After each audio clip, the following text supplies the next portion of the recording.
RFID is a technology that uses tiny computer chips the size of a grain of sand or even smaller, hooked up to miniature antennas to transmit information about items at a distance. Back in 1999, Procter & Gamble, Gillette, and MIT got together to find a way to commercialize this technology and make it small enough, make it efficient enough, and make it low cost enough to, essentially, their dream is to put one of these tiny computer chips on every physical item manufactured on planet Earth. The latest technology for identifying people at the point of sale, for identifying people when they make purchases, is actually the implantable chip that you can actually embed directly into human flesh. It's a tiny glass capsule about the size of a grain of rice. It contains an RFID computer chip with a coiled antenna, and it can transmit information also at a distance. Homeland Security folks, the Department of Defense, and others have expressed an interest in being able to more closely monitor the U.S. populace, and one way to do that, of course, would be being able to determine who buys what and where they take those things.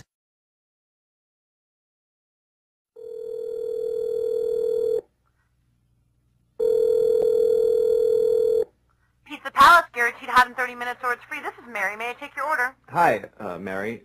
Yes, I'd like to order. Is this Mr. Kelly? Yes. Thank you for calling again, sir.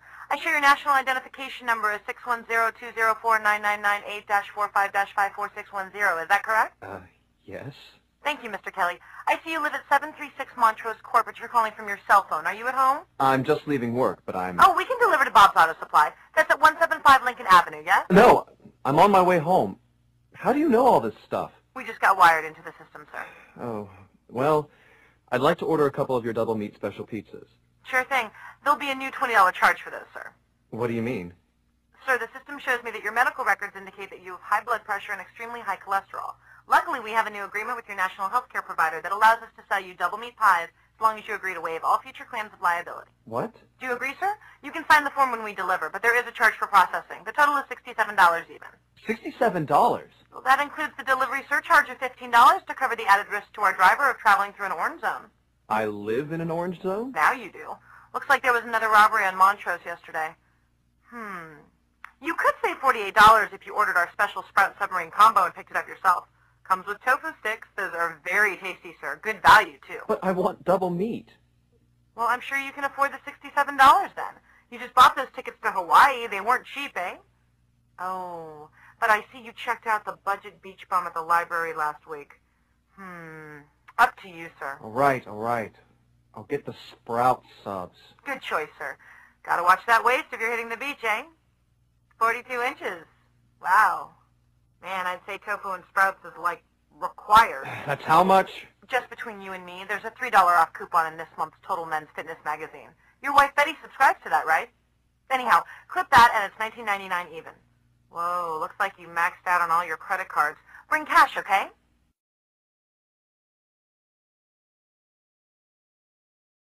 PLD stands for Personal Locating Device, which is an implantable GPS for which our company owns a patent. The hybrid of the two of these products, being Digital Angel and Verichip, is what we call PLD. PLD should be in prototype form by the end of this year, by December of 2002.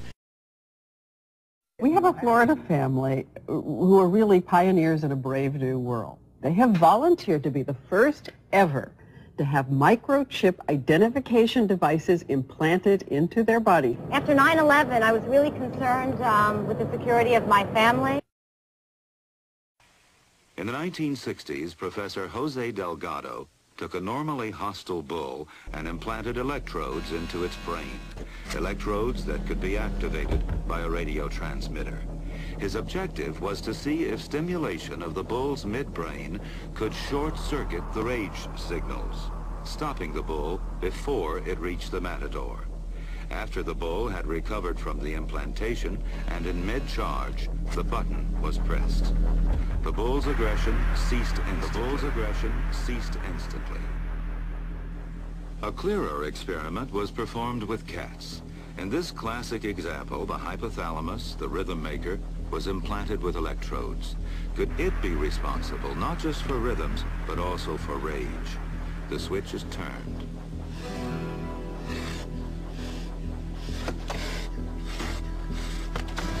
Then the switch is turned off.